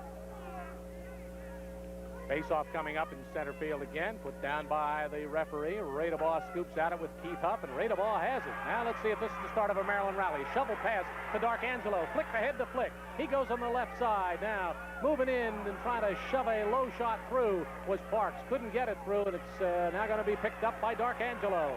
He turns around, looks downfield for Susskind, decides to go to Radebaugh. Around Keith Huff, throws it in deep, and Parks loses it. Turned around before he had it in Lacrosse, and it's taken away by Long Island. 45 seconds to go, third quarter. Radebaugh takes his man out of bounds right at the center pylon at the far side of the field. Sierra was the one ridden down. Hey, you know, I think it's appropriate that Sierra plays club lacrosse, right? True. Here you go. Watch the out-of-bounds play. Flick with a slash. Doesn't get called, and here Radebaugh runs Sierra right out of bounds and knocks him down. A very good play, and MLC will get possession of the ball. 45 seconds to go. Third quarter. Moving down the middle, Jim Darkangelo. Deeks around the first man. Lays it off in the left. Susskind shot. Blocked by Kovar, who's standing in the goal. In the crease area playing goalie. Now it comes to Flick. He's pushed around, but still lays it off to Radebaugh, to Susskind. Jules looks around, trying to dig away. He's sort of in a triangle of 3 men. We got a whistle finally. We had a slow whistle, evidently, and they saying that Susskind wasn't going toward the goal, I guess. What is it? It's a horn from the bench. A bench penalty being called by the bench official. I'll just see what the call is. Maybe we can hear the discussion. Let's hope it's clean. Illegal entry to the game. 30 seconds. Illegal. They weren't in the box. It's a 30-second penalty against goal. Illegal entry in the game is the call by referee Dave Brody, and Maryland Lacrosse Club trailing by 3 goals. 22 seconds remaining here in the third quarter. We'll have an extra man opportunity. 30 seconds to score on extra man, as Long Island was called for having an illegal entry. The man on the fly, coming through on the fly, did not come through the box, which is 6 yards wide, directly in front of the scorer's table. That's Bob Smith. I'm Ron Weber. Chris Ely also here on the platform with us as we watch the action in the fading seconds of the third quarter. With Flick's pass to Darkangelo, back of the net, comes back out to Jimmy. Darkangelo is in, and he throws it over the bar as his feed from Grebe was off the mark. Down to 7 seconds to go as the clock is stopped with the ball out of bounds. And now it's going to be walked by Grebe. He'll have to hurry. Down to 5 seconds. His pass on the left is intercepted, and we should be at the end of the third quarter. Rolls out of bounds with 1 tick of the clock left. They're telling him that you hear them howling, hold the ball, because if you have possession of the ball in a penalty situation, when the clock runs out, you will keep the ball, and MLC will have it back at the end of the third quarter with 8 seconds to go on the penalty. Okay, we have come to the end of the third quarter of play here at UMBC Stadium. The Club Lacrosse Championship has Long Island Athletic Club leading 11-8. Somewhere in these... Ball on the goal, standing, waiting, and the shot fired in. Baroza kicks it out. goes over top of the goal, and it's a missed opportunity for the Maryland Lacrosse Club. But as we mentioned, Maryland will be extra for 8 seconds and will have possession of the ball coming back in the fourth quarter. We have some second half stats. Maryland Lacrosse Club has 13 shots and Long Island 8 in the third quarter. Long Island, of course, outscored Maryland 5-3. On saves, Billy Barroza with 5 saves and Kevin Mahan with 3 in the third quarter. By the way, no change of goalies. Barroza in now. He has to watch the play as we're into the fourth quarter. 15 minutes to go in the club championship game. Hines to Grebe. Grebe passes straight out front. Flick hammers a shot. Gets halfway there. Bounces off a helmet. Going to be picked up by Darkangelo. Radabaugh, skipper, is in front of the goal and skips out of bounds. However, Hines is closest to it, so it's still Maryland's ball. Number 42, Chris Kane, seems to, I think he took that shot. He's coming out of the game. Let's see also, we can't pick up the number because the referee has his hand in front of it. Number 23, is it, Ron? Yeah. Yeah, 23 is being led off the field there, and that's one of the Balger brothers, the older one, Ralph. Balger it is, not Balger. Balger, B-A-U-G-H-E-R. Here's Hines now, moving in. Teams are all even at this point. The penalty's over. So Kane is off, and of course he's a vital part of their defense. Darkangelo has it on the left. Maryland is being patient, even though they trail 11-8, but Grebe's pass is knocked away, and Barroza has it.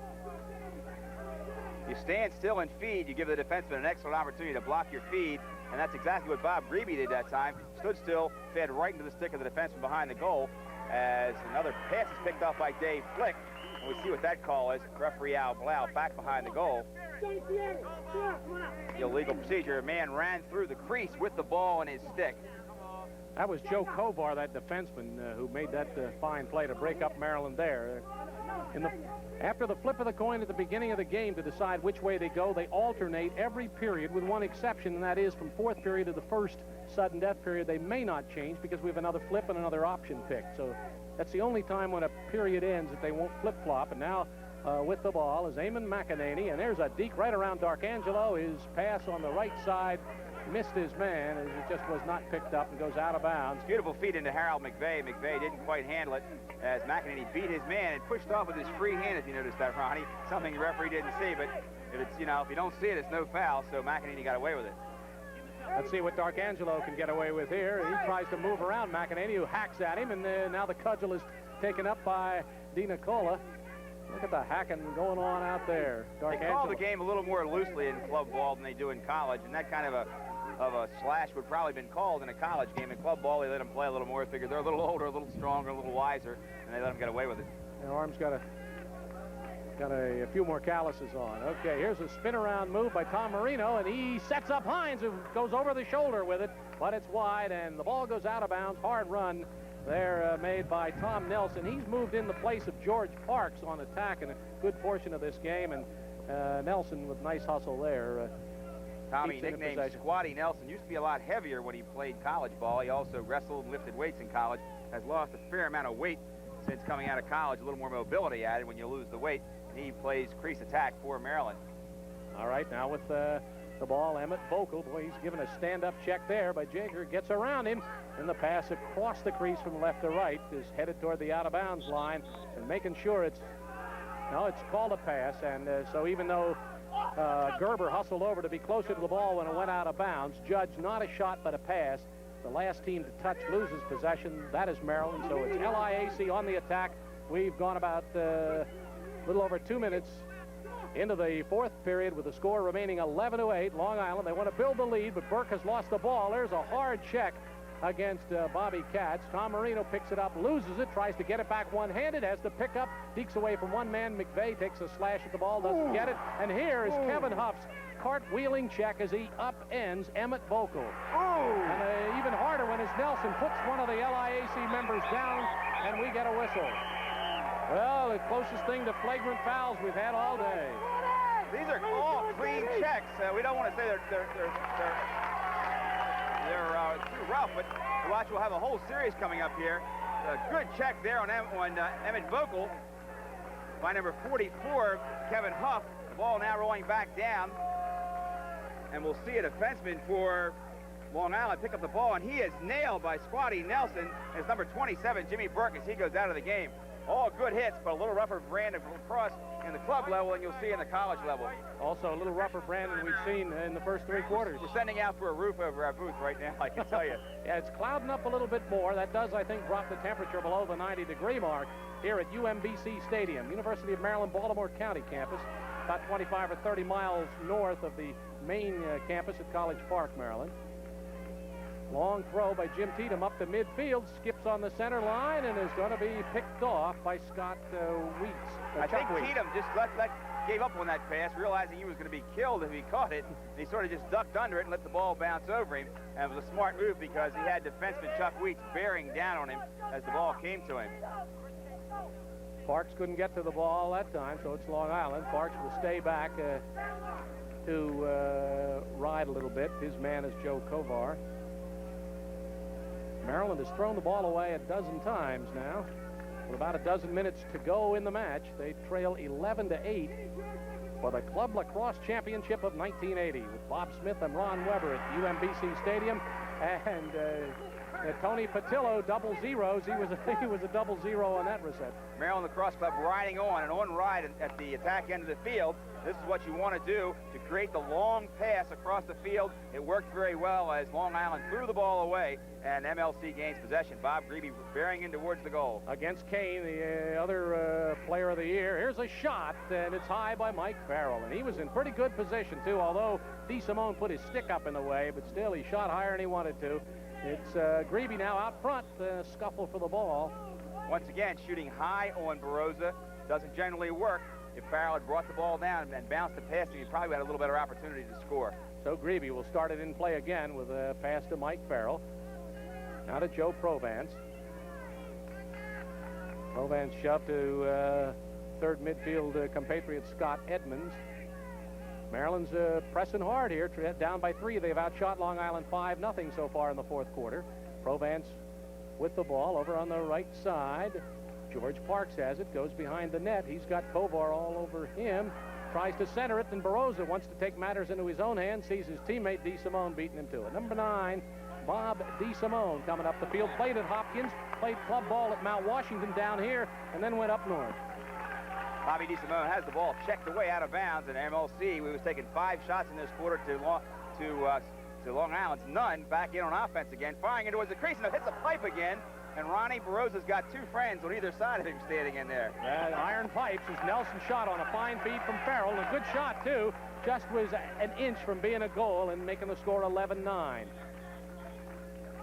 Trailing is Maryland Lacrosse Club as Long Island leads by the 3 with 10 minutes and 21 seconds to go. Let's take a look at this play one more time. See the feed come right down to Nelson. Nelson bangs it off the pipe and, of course, gets banged himself into the ground. Barossa still looking up.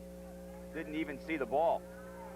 Waiting now as put the ball back in play. Mike Hines will bring it in. Number 41 for Long Island, and that's Joe Kovar getting equipment checked out by the official. He jogs back in now. Earlier he got his head checked out. All right, with it, Mike Hines, he moves deep and is going to go behind the goal now on a route as he has Kane staying with him. This guy's just about impossible to shake. Chris Kane, the best defenseman in club lacrosse this year. Now here's the shot, rammed by Edmonds, doesn't get through. Edmonds himself chasing it, picking it up. Now shoveling at it. 1, 2, 3, 4 tries. He's shoved down for his efforts now. And here comes DeSimone and Long Island. They lead 11-8 with 10 minutes to go. DeSimone winging down left wing. Tries to cross it, does. Shot, and Mahan makes the move on the shot by Frank Catrone, knocked aside. Back quickly, Mahan starting it up the field. Pass and a long run by Mike Farrell. He's within 20 yards of the goal. Now to Scott Edmonds with Kane on him. Pass comes to Hines. Joe Provance, a goal. And Maryland is back in this lacrosse game. Bob Smith as they trail 11-9. Beautiful goal by Joe Provance. The trailing midi coming down. We'll see it coming down as Joe Provance will be the trailing midfielder. Here's the pass coming in from Mike Hines into Joe Provance. He turns, cranks a low bounce shot. We keep talking about shooting on the ground against Barossa. It bounces past Barossa. Barossa, very acrobatic goalie, could not save that one. And oftentimes, the last midi over will be wide open. All the other defensive midfielders have sagged back in, and he's wide open coming down. That was the case on that goal. Regular face-off men, Radebaugh and Keith Huff are in, and Doug Radebaugh has the ball for Maryland. They're down only 11-9 with 9.5 to go in the match. And Keith Huff stays tough, but so does Radebaugh. Shot, and it's off the goaltender's cross, goes over in the corner. There's a hack by Barossa, but it's picked up by Parks. Barossa retreating back toward the crease as Hines looks for somebody to feed, decides Radebaugh, and he lost it out of his stick. Kane also in the flow of the shot there, and it's going to be picked up by John Sierra. His head man pass to Jim Burke. He is checked hard by Bobby Ritz. Two defensemen going at it at midfield, and it comes loose for a moment. Patillo has it, knocked out of his cross. That's no place to be standing waiting for a bus. Vicious hitting going on here in the third quarter and the fourth quarter. They realize all the marbles are on the line. This is it. The United States Club Lacrosse Association Championship game, and we'll see the hitting coming back up. The two defensemen running into each other. Bobby Ritz right there. Nelson actually hitting Ritz. D'Arcangelo going after the ball. He's nailed on the far sidelines and knocked down, and the ball comes back into possession of Maryland Lacrosse Club. Long Island getting the ball on a Maryland offside is the call. There was, like we said, there were two defensemen at the center line, which is a bit unusual, fighting for the ball initially, and when neither one secured it, that's when all the thudding came after the loose ball. Here's a move by McEnany, but his stick is checked from behind by D'Arcangelo. Two of the guys with the longest names and the most skills in this game here today coming together. Now with it is Hines, as Kane couldn't, well, he could have reached it, but didn't reach in the right spot. Radebaugh decides to pass at the last moment, and Nelson can't pick it up. Tommy Nelson couldn't reach it as Radebaugh, I'm convinced he was going to shoot, and in mid-swing he decided, oh, there's a man in better position, and tried to pass and missed him. Timeout being called here at UMBC Stadium. Looks like Long Island having their lead whittled to 11-9. Once a timeout. 8 minutes and 13 seconds remain in the United States Club Lacrosse Association Championship game. Looking down now, 8:13 to go. Wait for the defense to come here. Let's straighten some things out. As we hear Coach Tom Flatley and Tommy Postel, one of the captains. captains For that defense. for All right, Long guys, Island. listen. 2 goals lead, right? 8-13, a lot of time. Let's settle down. We want to go to the same things we're going to. All right, but let's take our time. We get the ball, give our defense a break, all right, and also keep our composure. Let's not go crazy like they go. Listen, We got let's not get into that stalling game where we're not going to try We're to... not stalling, okay? We just can't run gun unless it's an open situation. Set up an L. Spread out. Chris Kane, take the ball, all right? Jager. Set up. All right. You got Eddie Gebhardt in, right? Okay. They're mentioning Craig Jager there at third midfield. Take your time with it. No push. Who's a scoring specialist. Tom Flatley, 11 years, I believe, with the club, the last 5 as head coach. Also one of the top high school coaches on Long Island, the coach of Sewanaka High School. Sewanaka, a legendary name in high school lacrosse on Long Island. Waiting now, he told Chris Kane to take the ball, set up an L clear. We're waiting now to see if Kane will in fact get down and take the ball back in the corner. We don't see Kane coming back down. We see number 31, Ed Gebhardt, in for the first time. Well, in on defense on the he near played side. once on the first half, I think, right at the end of the first half, I believe it was. But Gebhardt, perhaps not as good a marker, but a better carrier since they're on the ball right now. I don't know. At any rate, MLC back in a zone ride now. Now they jump down. Nelson coming down on the defenseman on the far side, and Barossa getting the ball, looking around for an opening. They're content to hold the ball. You might have heard Tommy Postel say, stall some time off the clock. Let's take a breather. Let's not rush it. Now they clear it in. this is Jager that was talked about in the huddle. Craig Jager trying to make a move around Vogel. Goes to shoot. Vogel got a piece of his stick, and the ball had no impetus to it. Long Island gets it as it goes out of bounds because they have the man back closest to the line as it rolls out, and it is started in by Bob Engelke. He's number 17. 39 with it is John Sierra. Looking at Jager, who sort of weaves inside of him, letting the ball carrier keep it. Here's Sierra trying to whip a grounder past Mahan, who gets a stick on it, chases the ball toward the sidelines, wants to be there closer. Does he do it? Eamon McEnany, I believe, was out at the spot where the ball went out of bounds, just a little ahead of Mahan, and McEnany will bring it back into play. 7:14 remaining in this championship game. Long Island Athletic Club leading Maryland Lacrosse Club, the defending champs, 11-9. Long Island moved in front 6-5 shortly before the halftime and have maintained their advantage. It's been bigger than this right now, however. The last 2 goals going Maryland's way, I believe. McEnany, he's using up the seconds, isn't he? We're down to He'll be warned in a moment to get back in the box and stay in. move in and stay in. And the commands by, oh, here's a pass in front, and over-the-shoulder try is made by Bob Engelke. No soap. Mahan, who took himself out of the crease, has to play it tough against Jaeger. He goes over his back and going to pick up a foul for his efforts. Good sportsmanship there as the two got up and said, hey, I know it's just a game. Right. We'll see it now as Kevin Mahan breaks out on the loose ball, trying to get the ball away, and now will dive over top the head of the attackman for Long Island, hook him around the neck. The ball was loose, and now we see is a 30-second penalty. Of course, Mahan will stay in the game. We mentioned earlier that in club lacrosse, the goalie stays in when he commits a 1 minute or 30-second foul, as long as it's not flagrant. Ronnie, Long Island has an extra man opportunity here. All right, now with Mahan staying in, as we said. Now with the ball, here's a shot by DeSimone, and he makes it. He picked up the pass from Ronnie Frazier and whammed it home.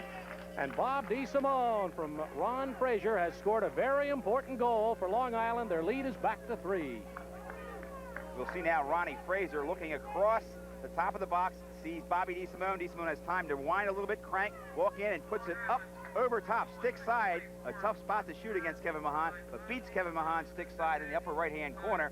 And Long Island now widens their margin to 3 goals, leading MLC 12-9, 6:24 remaining in this game. Long Island is now 2 of 3 for extra man opportunities. A couple of reserves in there, Jules Susskind and Chuck Wheats, and they couldn't contend with it. So here we go with a face-off, and Long Island now in the van by 3. Joe Taylor knocked away, picked up, however, by Kevin Huff.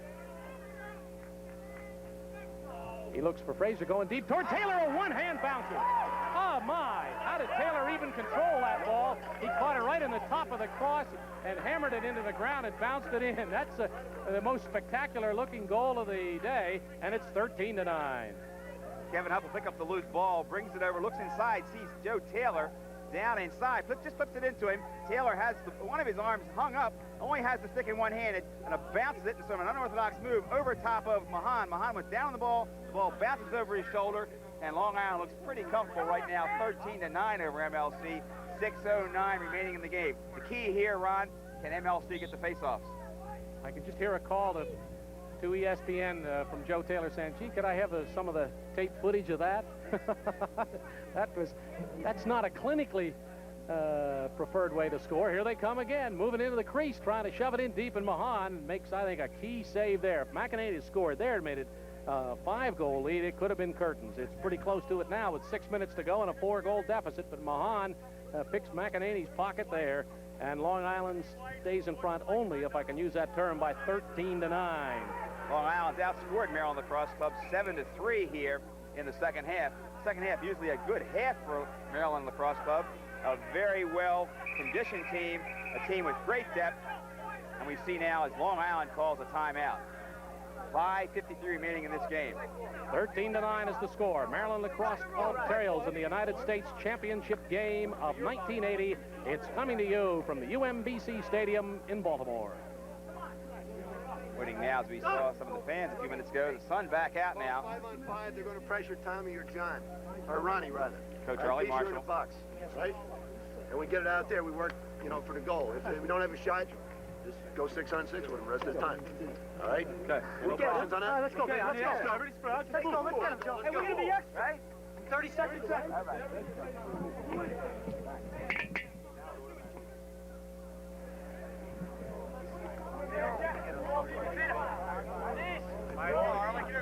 This is what caused some vociferous remarks back and forth, this little brouhaha there. Doug Radeball, when you face off 20 times a game, it's very, very difficult to keep your temper, to keep your cool. He's being pounded by the Huff brothers on a regular basis, and after he gets rid of the ball or after he pulls out, he's being nailed again. You try to wear the face-off man down. The more physical abuse you can heap on him, the less effective he'll be late in the game. And obviously at that point, Dougie had enough and replied in kind. Both these teams come into this game with only one loss.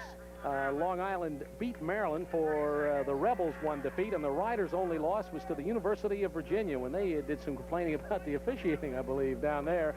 So these teams very much alike. Both teams played home games in the semifinals to win narrowly. Long Island beating New Jersey at the Hofstra Field 15-14, and at the same time the Maryland Lacrosse Club topped the most fabled name in club lacrosse, Mount Washington, 14-12 at St. Paul's Field here in Baltimore to go into this final. There are two main divisions, and they're broken down into two subdivisions. In the southern, it's South Central and Marbury. In the northern, it's the Yankee and the Middle Atlantic. And here we go with the last 5:50 of the old ball game. And down the right side now with the ball is Scott Bogger. He has not played much in this second half, and Wheats is staying right with him. He's just taking a big circle of the field. Each team has lost him. Long Island is extra at this point. No, I think each team's short a guy.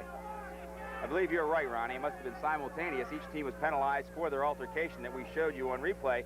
And so Long Island holds the ball, waits for their man to come in now.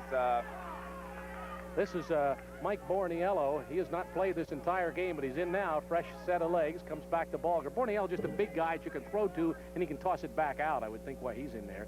Give it off to Fraser at this point. Fraser playing sparingly here in the last couple of years, still a team leader for Long Island. He had that old-fashioned sling pass there. Did you see that? That's like at our halftime look where we had the old stick. Here's a shot and a miss from right in front, and that's the guy we talked about, Borniello. He got himself clear in front of the left post and just flat out missed it. Catrone misses it now, and after it is Mahan still in there playing hard as we're in the 56th minute of the game.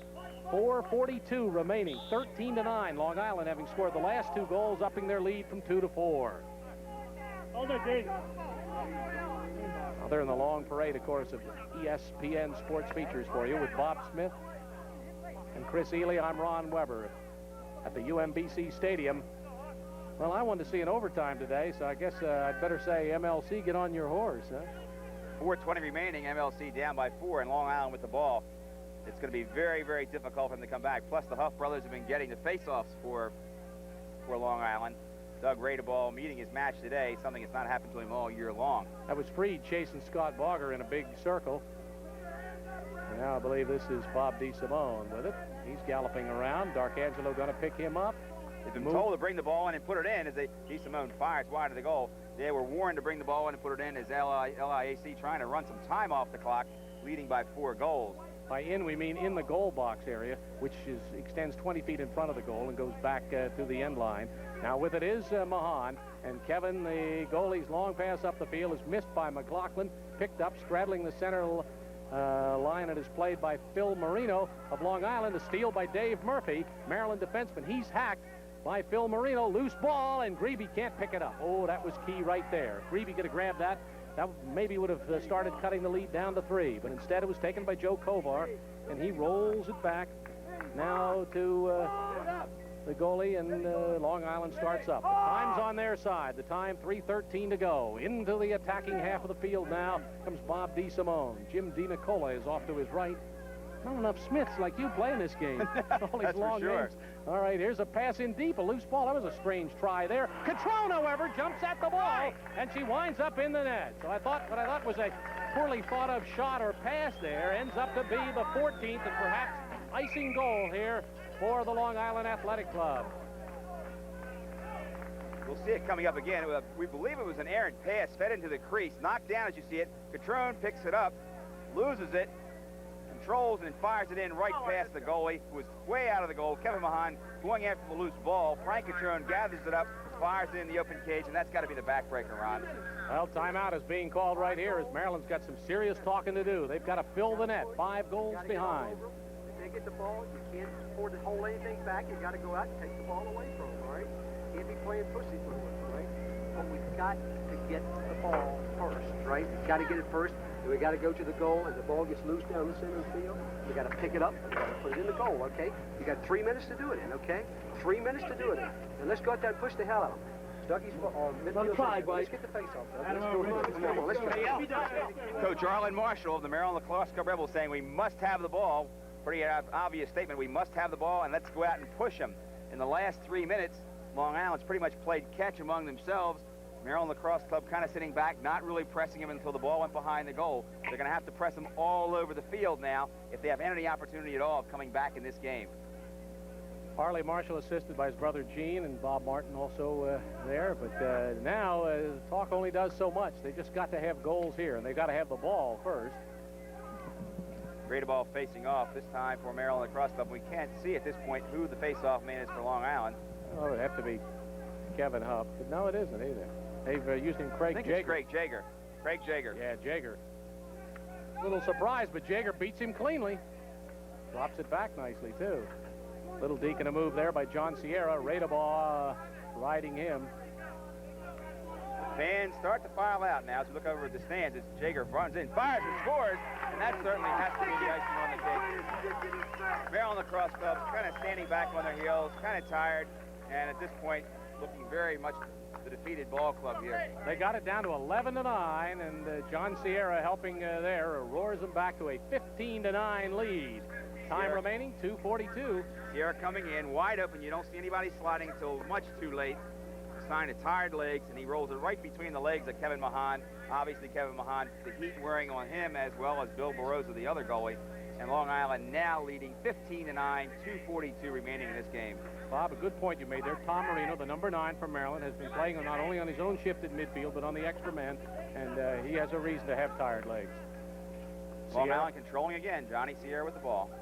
Deacon away, moving down the field after a nice move around Provence. Here they go. They want more. Jimmy DiNicola pass in front. Mahan grabs it with his hand. Now, the goalie is the only one that can make that kind of move. He can sort of make a batting move. He can't really close his fingers around it, but he grabbed it with the non-stick holding hand there. 2:16 remaining in this game as Steve Adamo is ridden out of bounds by number 19, Mike Fowler. Substitution as Coach Tom Flatley put some fresh legs and some new people in the game. Everybody wants to play in the championship game, and certainly Tom Flatley is giving him the opportunity for Long Island. I see Rudy Fioravanti has come in as one of the attack men. He would be another one of those examples that you have. Art Seekamp, who had a cameo appearance in the first half, has also come in, and I believe that's Ray Mills, the other attack man.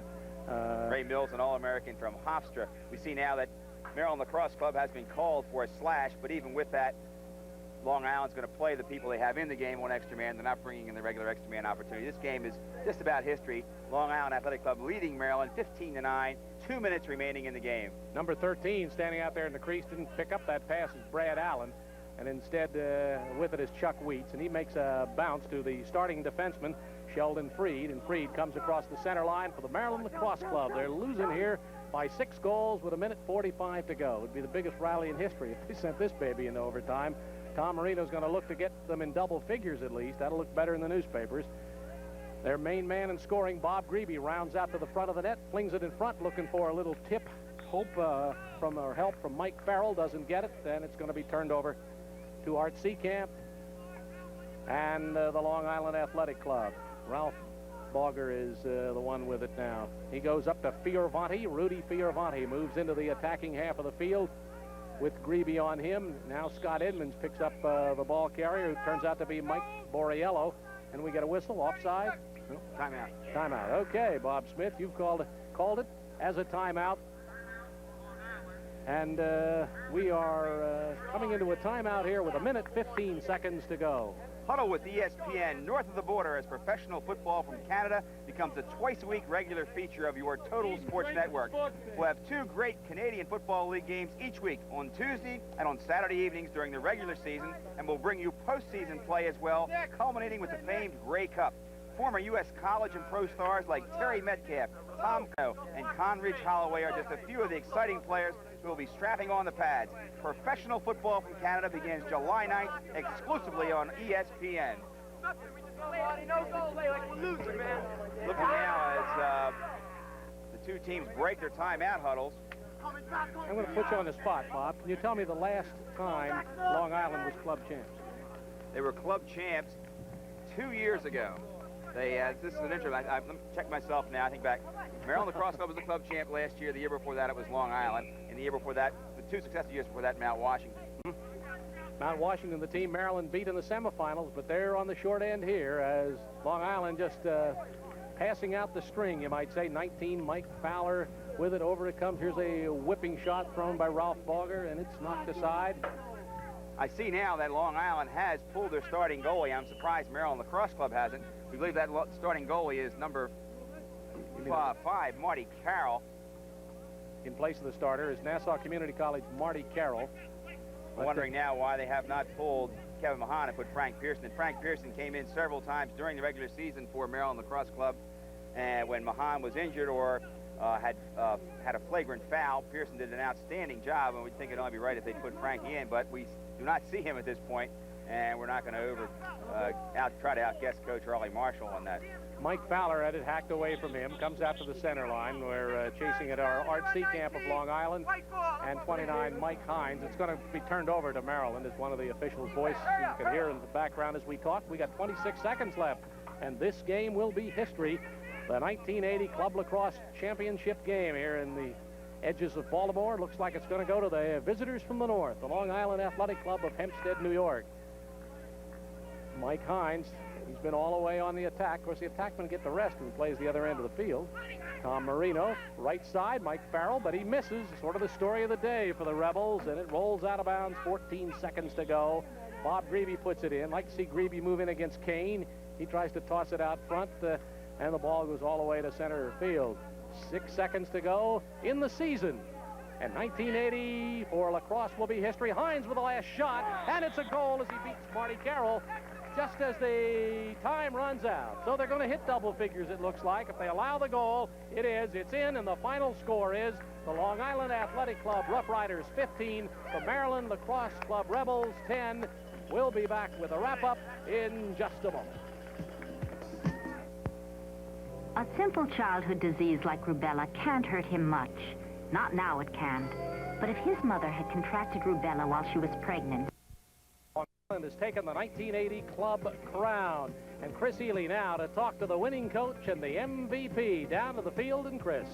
I'm with Long Island's winning coach, Tom Flatley, and the most valuable player, Bill Baroza. Tom, you started out this afternoon in hot and humid weather, and you were down 4-3 in the first quarter. What adjustments did you make to get ahead of Maryland this afternoon? Well, I think mainly we just started sliding a little better on defense and forcing them to turn the ball over. Early in the game, they came around the cage, and we went for the stick instead of playing the man. Which isn't going to slow anybody up. So we decided to try to take the body more, force them to make a second pass if they had to, then, see if we get our slide and come up with a loose ball.